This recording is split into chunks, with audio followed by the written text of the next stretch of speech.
resources. We're going to walk through before we do some seed preparation. Lots of you probably have seed pots that you kept, plant pots, because you don't want to throw them away. They're not very recyclable. So everybody has lots of these. So we set up a washing system, and I use I'm organically certified. So I use a Sanidate, it's called. It's a sanitizer that's organically approved. And we wash them and rinse them. And I think there's a couple pictures where my granddaughters are helping, and we've got a good system. This that you see is kind of swinging here is an extra shelf out of an old ladder. And it gave us extra shelving when we needed it, because this fills up really fast. In another week, there's going to be just trays everywhere. So you'll be really busy, as that's to say. So, and here is, these are some plant things that I've started in the last couple days, actually. The green stuff back here are microgreens. So we eat microgreens, so we like to have them on hand. These are onions here. And I've got herbs and flowers and what does that say?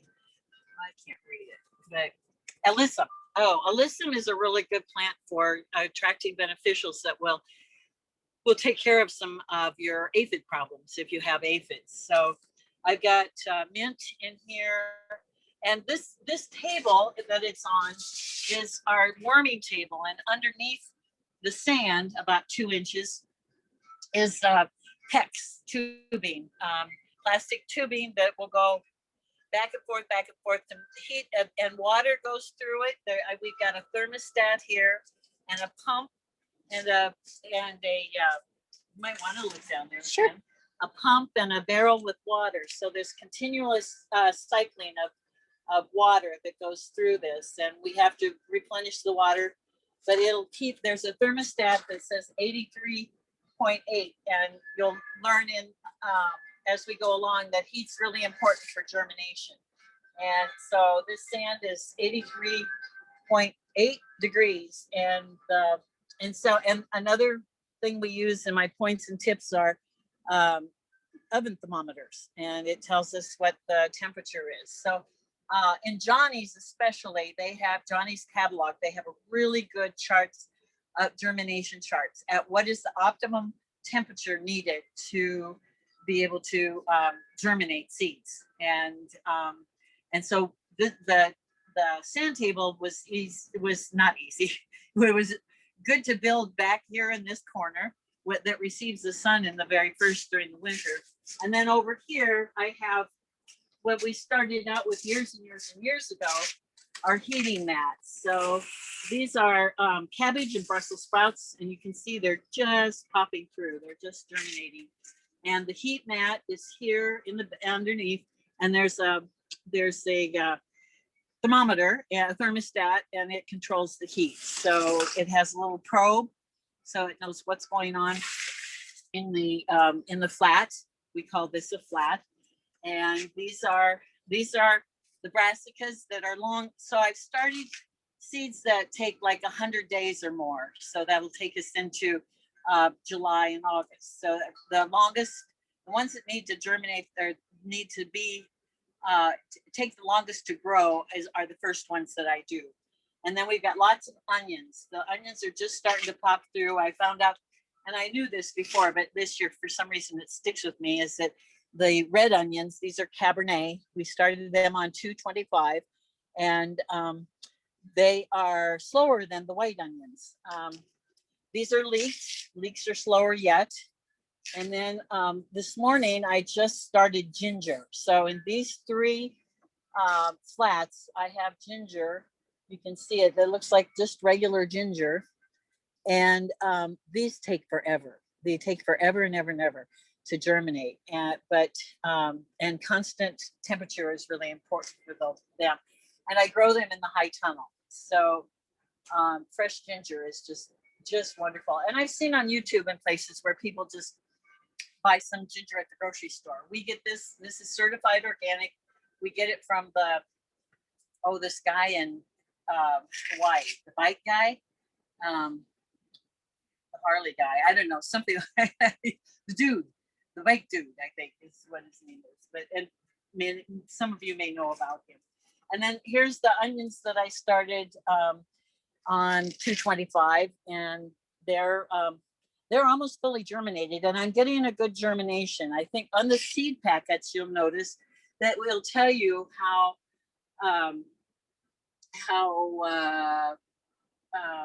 many days it takes to germinate, and so, and 10 to 14, whatever. And so I've got a record keeping thing that I put how long it took to germinate, and it doesn't really matter too much. It just, I'm really curious about it. And they give you what percentage of germination that you have. So there's a lot of information on those seed packets mostly. Here I got the different types of containers. This is a flat with no holes. And those, you want to use these in certain circumstances when you want the water to be retained. And really, I think the flats with the holes in them, where you want the water to drain through is much better. But there are things that like to have their roots like to be a little wet. But I use mostly the ones with holes. And then, I've come home with tons of these from the wherever I bought, the nursery or whatever. And so we wash everything and reuse it. It's the best thing. These are kind of interesting types. You can get a lot of seed in here.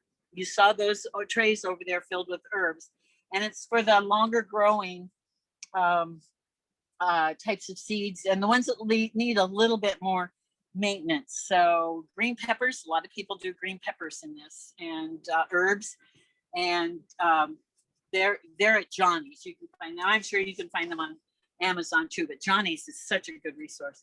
And these are called 32s because they're 3-inch pots, and 32 of them can fit in here. And these pots are what I do a lot of my selling my my plants when I open up for the season.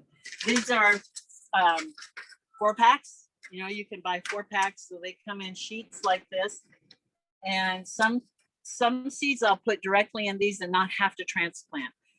And these too, but a lot of times I'll have to put them in a smaller container like these. There's 50 in this tray.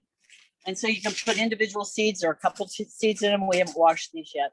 And these are 72s. And so you can get 72 plants in here. And then you can plant sometimes into here or into these 4-inch ones.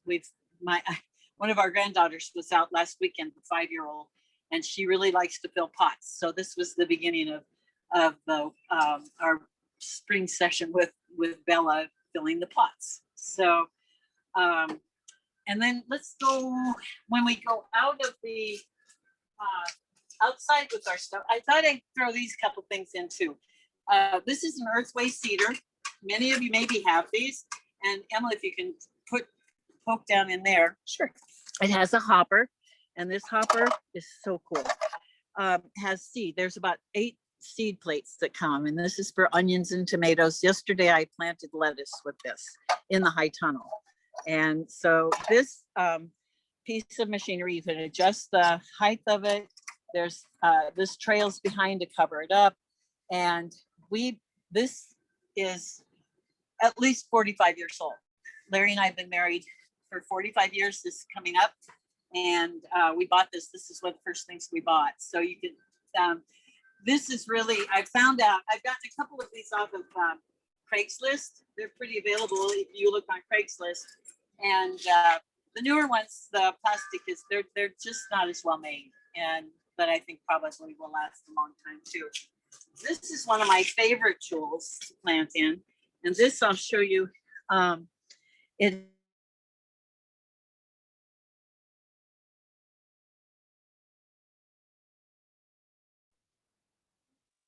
Emily, you guys are cutting out.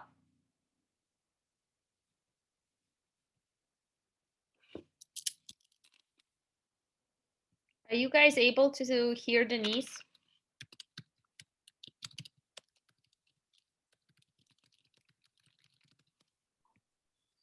No, she's completely She's completely off the screen.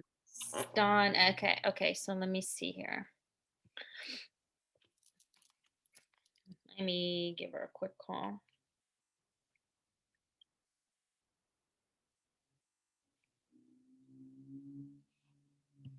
It looks like she is disconnected from.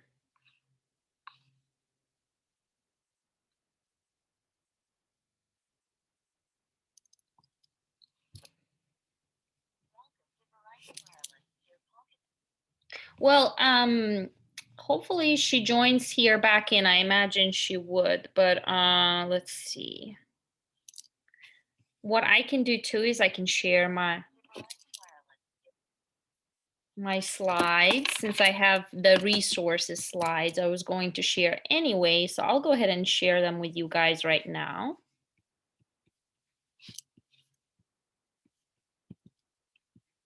Okay, so these are slides that Denise and I have worked on together, and until Denise comes, I'll just go ahead and share them with you guys. But basically, here are some tips that Denise wanted to share with you. As she was kind of going over, use a soil thermometer. She said that the one for the oven from the grocery store will work great. She recommends using a concrete trowel for stirring soil and moving plants. She likes to use chopsticks for making holes in pots. She likes to use a big pan or tub to moisten soil and utilize the chart shown right here to keep track of progress. And if anyone is particularly interested in this chart, I'm more than happy to send them your way. And then she also was going to talk about the Julian date calendar, which we'll let her do that when she joins back. As far as mistakes to avoid, one big one that I also know from my plants is overwatering. Don't overwater, or keeping light too far away, or keeping plants too long in pots makes roots curl, or be sure to fence in plants since rabbits are big nibblers and deer love beets. And here, this is probably the slide that you guys are interested in. Some of you may be. These are some of the seed companies that Denise recommends with their corresponding websites. The High Mowing Seeds, the Johnny Seeds, as she was briefly mentioning, the Grow Organic, the Filari Farm, the Territorial Seed, the Harris Seeds, the Fetco Seeds. And I'm gonna let you guys kind of just look at these for a little bit. Okay. And then as far as heirloom and seed savers, here are some seed savers. This is an Iowa-based company, seedsavers.org. Ion Exchange, Rare Seeds, and then as far as soil, organic soil, she recommends Beautiful Land Products at beautifullandproducts.com. So this is all I have with the slides. What I can do is maybe I can go ahead and keep sharing the slides, at least on this slide, and I'll go ahead and mute myself because I'll try to give Denise a quick call. Just a minute, guys. Sorry for the technical difficulties.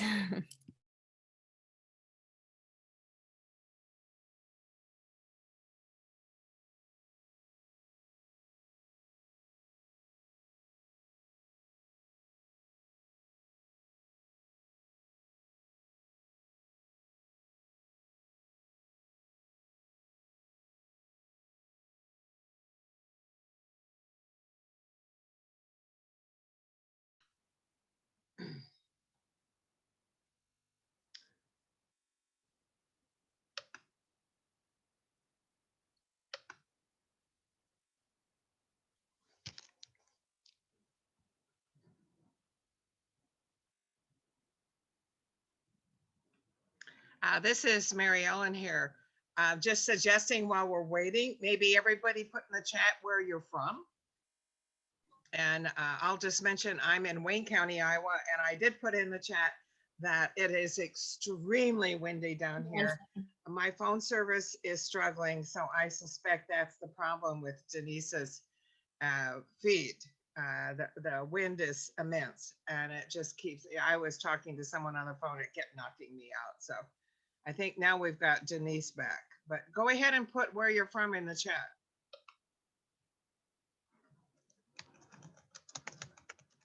It sounds like Mary Ellen, you might have been on point there.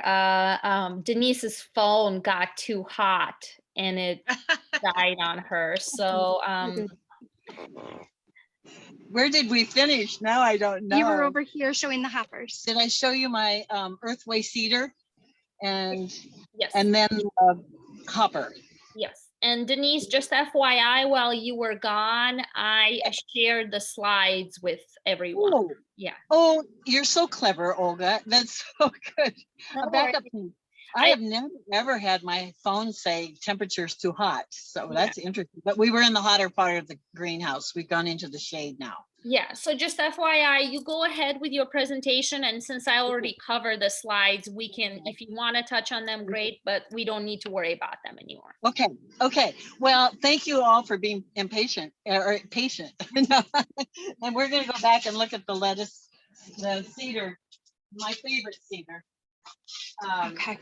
Where are you going to be? Over there? I'm over here now. So here is this, it has 4 hoppers, and then this is where we went out then. It has, squish, squish, squish.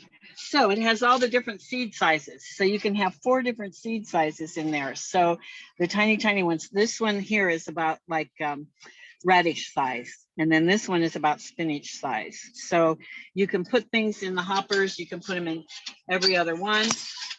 And, or in each one, if you, it's really crowd planting, it's called. And then there's little brushes in there to brush them out of the holes. So you can set things that way. And it's in Johnny's. It's rather pricey. And actually a friend gave this to me. So I was really the recipient of a very, very nice gift, and have used it forever. So, so we're here at the soil block place, and this is one way. And again, this let me show you. This is one way that I make. It's called soil blocks. So this machine will do 20 soil blocks. And I'll explain to you just in a minute what that is at a time. And so here we have this mixture in this old trough that we found around the farm, and Larry kind of fixed it up. And you make your, let me show you. You make your soil, you pour your soil in there and pour water in, and then you mix it until it's like a peanut butter mixture. And then you take it down and go like that, bring it up, and then Emily, we're going to go. Then you come over to your tray. This is so slick, and this helps really eliminate a lot of vinyl and things. So then you put it in your tray, and voila, you have soil blocks. And I put an example of some in earlier. And they have in the Johnny's catalog, they have all sizes. So they have hand ones. So you can get, a friend of mine just got a hand one. And so you can have your mix of soil and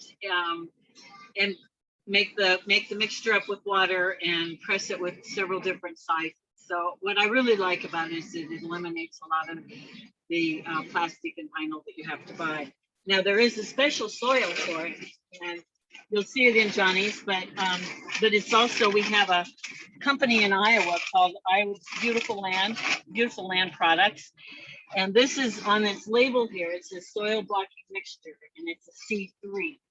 And we always go, we use C3. It just has a different kind of consistency to make up, so you can put it in the soil blocks. So This company's in West Branch. They're really good. They have seeds, they have equipment, and again, that's one of the resources we've given you as the website for them.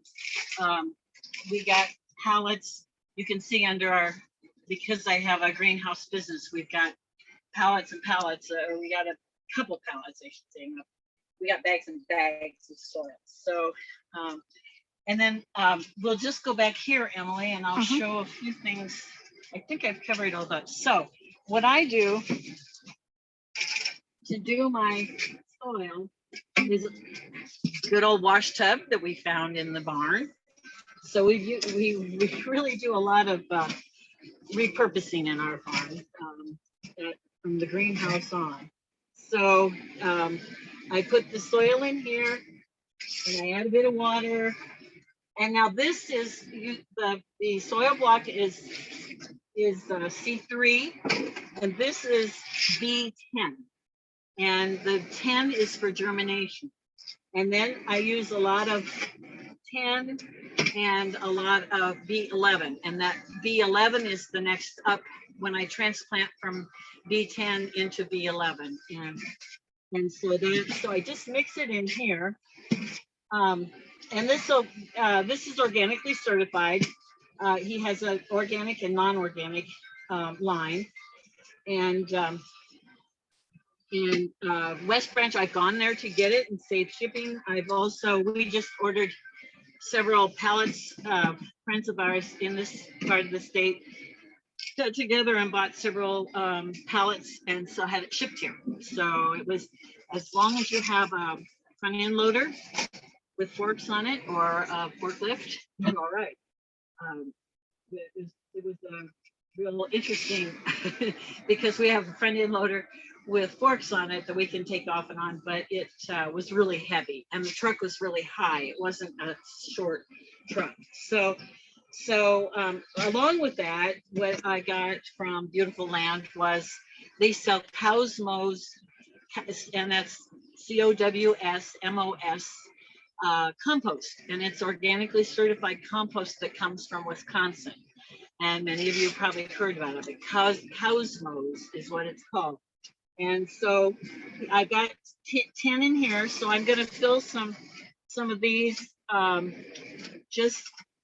like to have my little tray there and fill these guys. And one of my best tools, you'll see on my tips in that, is using a chopstick.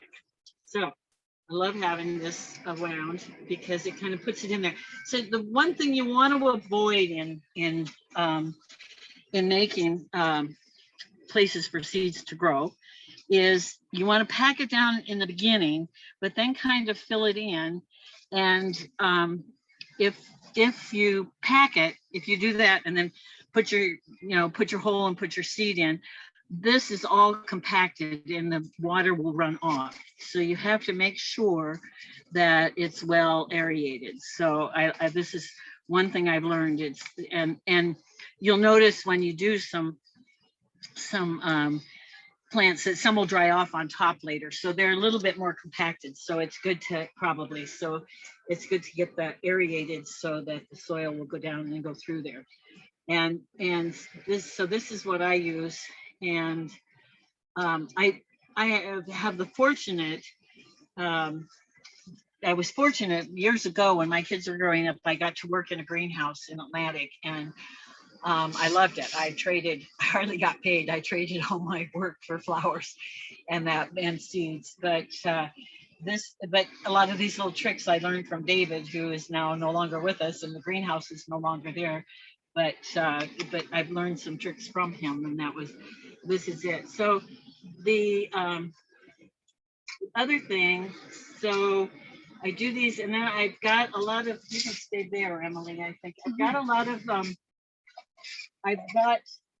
over the years, I've bought different labels, and I got away from the plastic because I only want to use the There we go. wooden ones. So what I do is when I'm done with them from last year, I'll take them out, and I've got a good garden thing, and I can put on here what kind of seed it is. So, I'll put clover just for and then the date that I planted. And you saw the example of that over in the when we looked at the flats. So I just keep a little. I'm coming around. I Yeah. can't see you from the ladder. Oh, for the ladder. Yep. So I use a little what I like this little thing. It's a ashtray. We don't make those anymore, probably, and it's from a long time ago because it's from the Farmers Cooperative in Corning, Iowa, and the number is 243. So that's only the number. So anyway, I pour my seeds in here, and then I can pick them out to use. Let me give you an example. That'll help. We can. What do I have? Mary Ellen wants to know, how old is the greenhouse and how often do you replace it? Oh, the greenhouse is, we put it up 5 years ago, and I don't know what the age of it was before then. I seriously don't know, because it was a business in Nebraska, or in the Council Bluffs area. And the plastic you replace about every 6 years. It depends. It starts, greenhouses have 2 layers of plastic and a fan. See the fan there on the wall. And so it leaves a area of inflation in between the layers. My high tunnel is only 1 layer, and that makes it different than the greenhouse. And so There was us, actually another question that came in from Mary Ellen, and she said, is there a good resource for seed starting calendar and what to plant in greenhouse and when? Yes, we're going to be on our way to get that. So I was just going to show you kind of like, here's the ashtray, and I put my seeds in here, and then I can get them one at a time to drop into the soil. So some of them are pretty tiny. These are cabbage seeds that I've already planted, so that are long-term cabbage. So yes, to go with what Mary Ellen is asking is, but anyway, that's my thing of tools. So, and I love this. I use, if a seed gets lost or in the stuff, I use tweezers, and sometimes use tweezers to plant them. And this is a magnetized thing, so I can keep my stuff in there. Little things like that really make life a little easier. So this is my seed collection here, and I have it organized by seeds, and then as I plant them, I put the planting dates on, and then I can go back and refer to them. So and what I have here in this booklet is I've got a lot of information about what I need. So the planting dates, and what I use a lot. Here is what I use. Here's the chart. I don't think I included this actually, and it should have been, but Johnny's is so good. You can go there, and well, you can just Google it. That's what we do. So here's this is very helpful. So if you have old seeds that you wonder if they're viable or not, so these are the 4 places that say how long they last. So Fedco saying beans last 2 to 3 years. Johnny says 2 years. Virginia Tech says 3, and Iowa State says 3.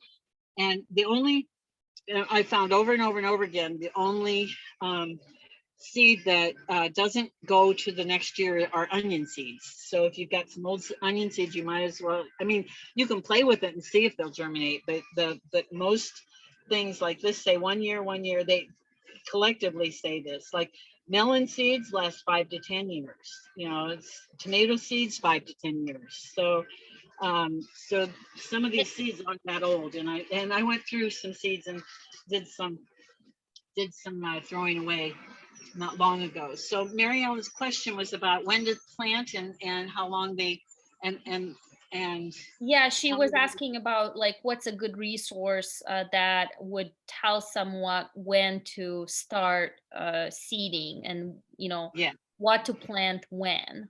yes. And this is what I found. I actually printed this off yesterday. And Olga, I can't remember if we did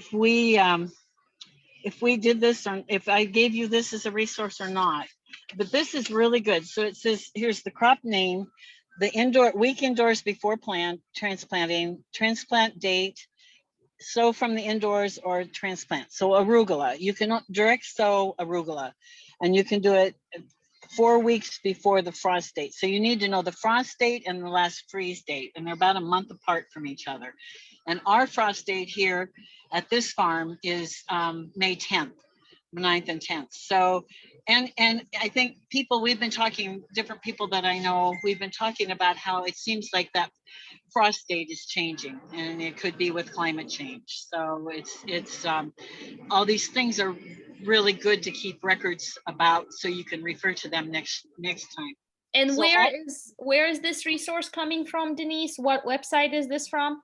Well, I don't think I gave it to you, Olga, but I Googled it and found it yesterday, and it looks like it is, oh, here, can you see that? awaytogarden.com. Oh shoot, here we go. Oh, Do you see that? No, it's pretty blurry, but awaytogarden.com.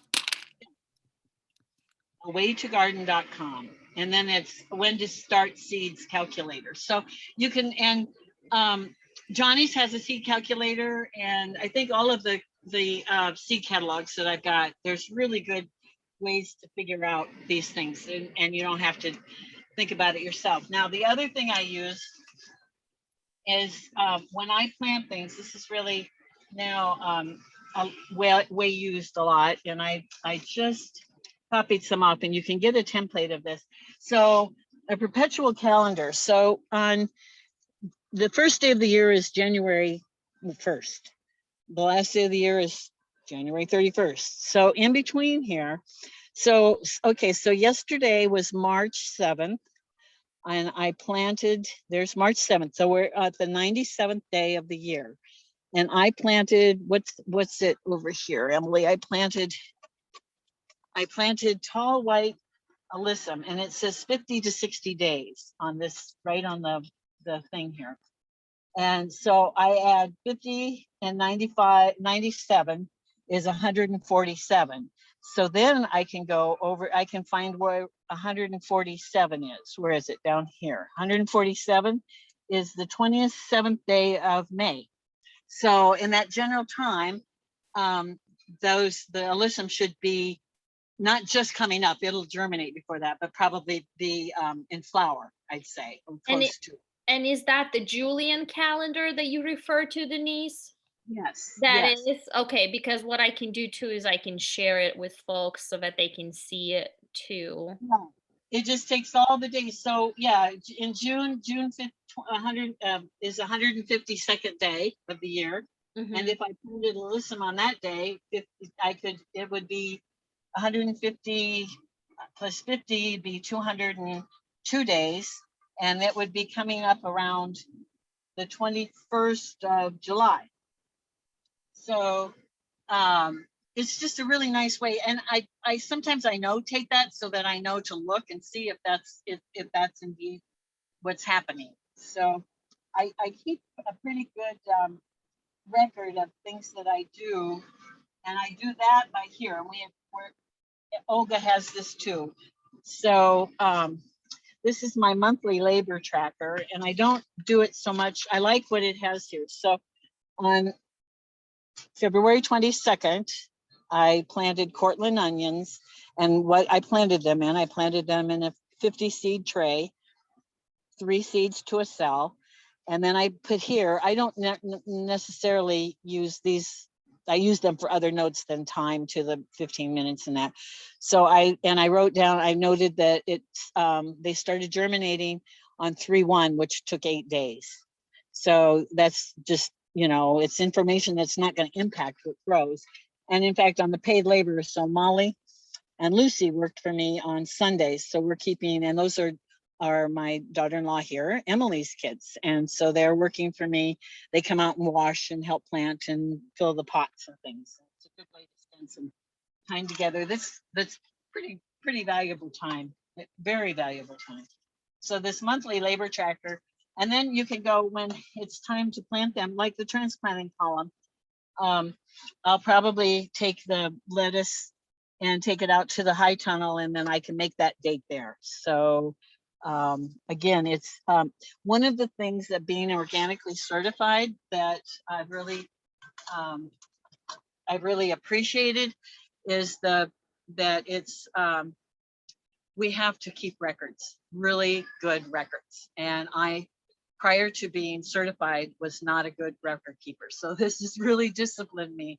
I'm still maybe fuzzy on some things, but and then the other record keeper thing I use, I love these little notebooks. These little notebooks are, they're called Defying Mother Nature since 1916. So these little books are Right in the Rain is the name of those.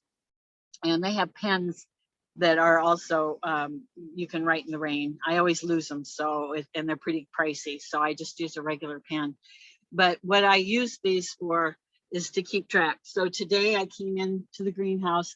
Outside was 48, in the greenhouse was 59. And then I took the temperatures of the heating pad and the sand table.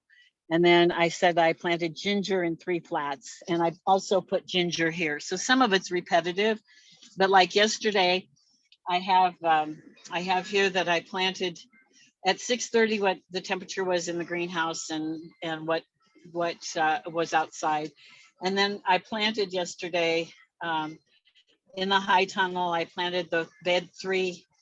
I planted onions and arugula there, and then I planted the rest of it. I planted turnips, the Hawkeye turnips, the white turnips that are really good, and radishes and mixed lettuce. So this is like, and so this is what I really like, because here's my pile of books. They stopped doing this binder one. No, I couldn't find this for a while, and I used the binder one, and I didn't like it because it fell apart. The things came off. But so here I have all of my farm records for years and years and years. And so I was looking through last year. So here's February 2020. And I found this this is what I wrote on St. Patrick's Day. It was Happy St. Patrick's Day with an exclamation mark. And I said, COVID-19 is shutting down the world. Pretty dramatic. And I also had a notation that said, so glad I am a farmer and have work to do in isolation, as everybody was going through such time. So I just make all my notations here that I have, and then I can go back and refer to it, and how much rain, you know, different things like that, what I plant. And I really like these, because what I like about it is it fits in my pocket. It molds to my hind end, so it's good. and it's good to use and refer to. Denise, there was another question that came in from Mary Ellen, and she said, can you talk about how you sanitize your pots and flats, or do you always use new? No, I don't always use new. I've got everything we reuse. So we'll go back down here, and so I use a sanitizer called Sanidate, and it's approved by organic for organic certification. But what you can use is Clorox. So I have this water, and I put these pots that have been used. I just take this, and this is what my granddaughters were doing over the weekend. So you just take it and clean it and throw it in the rinse water. So, and then the trays are the same way, Mary Ellen. They just, I know everybody collects these, and the best thing to do to prevent disease and pests is to, you know, go through and do this. And, you know, it's a good no mind job. You can listen to the radio or podcasts, or that's one of the things I like about farming, is that you can do your deep thinking. I like it for that reason. I put the trays in, and they don't have to be really spiffy. You don't have to get every bit out, but usually they come out pretty clean. And then this I just clean like this and put through the rinse. And then I've been putting them like up here to dry. the thing about sunshine and greenhouses is everything deteriorates pretty fast, like my phone that said it got too hot. so, so I keep things under the benches out of the sun because they do really deteriorate in here. It's, what is it in here now? 90, I think. So we've got some air circulation going, and I don't have the fans on so you guys can hear me. So that's that. And let's see, where else am I? These are when I get my seeds, I kind of organize them. These are all my flower seeds here. And I organize them by, like, these are all sunflowers. So I'll be doing the sunflowers later. They take 50 days. Usually these 50 to 63 days. So these get planted later. Last year was my first year to plant and to sell plants from the farm. And I started some flower plants way too early and they got way too tall. So as much as I'd like to really do plants, the most that you do early are the brassicas, are the cabbages and broccolis and that, because they can go in the ground early. Ooh, something just blew away. That wind is really crashing. And so when I get my box or envelope of seeds, I start putting them in places that I can reach them. And like this is lady's mantle is a perennial. I should have probably started this earlier and may not get it covered or planted this year, but it says the germination takes 15 to 22 days. So, and Peaceful Valley, well, strictly medicinal are a really good source of seed that's in Oregon, and they're certified organic by Organic Tilt. So for the most part, the seed will tell you what to do, how to do them on the back. You can see planting time, depth, germination, 15 to 30 days. These things that take a long time need that constant temperature, and they're a little challenging to do. I like the ones that take 3 or 4 days to germinate, and that's all the brassicas, all the broccolis and cauliflowers and kohlrabis and that. So, but usually the plants, here's usually packed for 2020, it says. And like I say, you can consult that chart that says it's seed longevity. And I'm not sure I included that in the packet of resources for Olga to put up. So you can just Google it and find how long seeds last. And I just like to keep it here in my notebook so I can, I can see what I've got and what I need to get. So I'm thinking, where are we? How are we on time? We maybe have more questions, or? Yeah, we have another question that has come in from Denise, and she's saying, what is the ratio of bleach to water for the cleaning solution? I'd say 10%. So, and then what's the name again for the sanitizer? It's called Sanadate. Sana-Date, D-A-T-E, and it's the one that's organically approved. And then Sarah is asking, what are your top 5 produce that sells out, and what is through your CSA? Are you drying your onions in the corn crib slots? Yeah. Well, and I no longer have my CSA. Last year I transitioned out of CSA to just doing greenhouse plants. And my phone just died. Oh, Denise. Oh. Crap. And it's overheated. It's hot, right. Oh. So you're going to take them? It's only just for,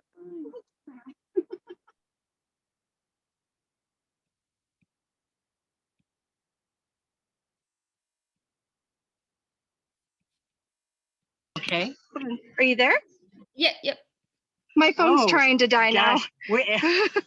We're in the shade now, so we'll just. I guess that's really hard on phones, huh? So so I don't do my CSA. I'm just doing bedding plants. But my 4 top producers were always lettuce. Everybody loves to have lettuce and crunchy lettuce. And there's tons of lettuce varieties out there in both high mowing and in Johnny's and Petco. I mean, they all have them. And then I grow my onions, and they're long season, and I dry them, and we're just using up the last of them now. We can usually get them into March and April, and I sell some through that. If I have a few people who know that I store things, and the other vegetable that stores really well is if you age it right, are sweet potatoes. We still have some sweet potatoes that we sell. So, and with my high tunnel, I've got an advantage of being able to take things into an extended season. So I picked this year for the first time ever, I cut broccoli on Christmas Day. So Wow, that's yeah, awesome. That's really it is. cool. And Denise, there's a question from Zach that came in, and he said that if you weren't certified organic, would you be adamant about washing, sanitizing your trays and pots? Oh yes, that's just a good management practice to because you could carry over disease, and you could carry, and some pests could be hiding in those little corners of those. So I think it's just a good, a good agricultural practice to clean things for sure. Anything else? Excellent. I don't believe I see anything else unless I am missing any questions, you guys. I don't think I am. I did end up sharing the Julian calendar, the slides, as well as the seeding and transplanting labor document with everyone through chat. So you guys definitely check out those documents in the chat. And yeah, Kara is saying thank you so much. Oh, you're welcome. I'm sorry that we had a disaster with my phone, but anyway, it's been fun. I know it, and I hope, and feel free to get in touch with me. I answer emails usually. It's kind of hard sometimes, but especially now in the springtime. But and I think Olga, I don't know if you wanted to say or not, but this summer, so my husband and I are building a straw bale house, and we put solar on it. And this summer, sometime like in July, we were talking about doing another Zoom and going through the house a bit to show you what that's like. Yes. So definitely stay tuned for that. If you haven't subscribed to our listserv or our newsletter, definitely do so. That way you'll know exactly when that webinar is coming for sure. And then Mary Ellen said, "Thanks so much, Denise. You are always the best. Hugs." Thank you, Mary Ellen. I love having you on. Thank you. Yeah, awesome. Well, thank you guys so much for joining. And what I'll do is I will actually upload this recording to our YouTube channel, so you can feel free to share with friends and family or whoever may benefit from this workshop.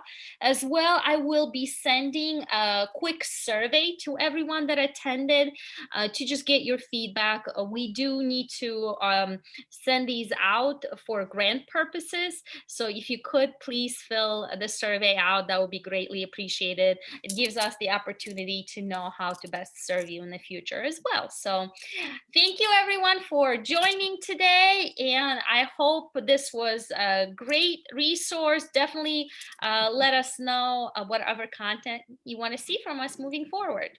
And Denise, thank you so much, and Emily, thank you so much for doing this. We're very grateful. You're welcome. Bye-bye now. Have a good day, guys. Bye-bye.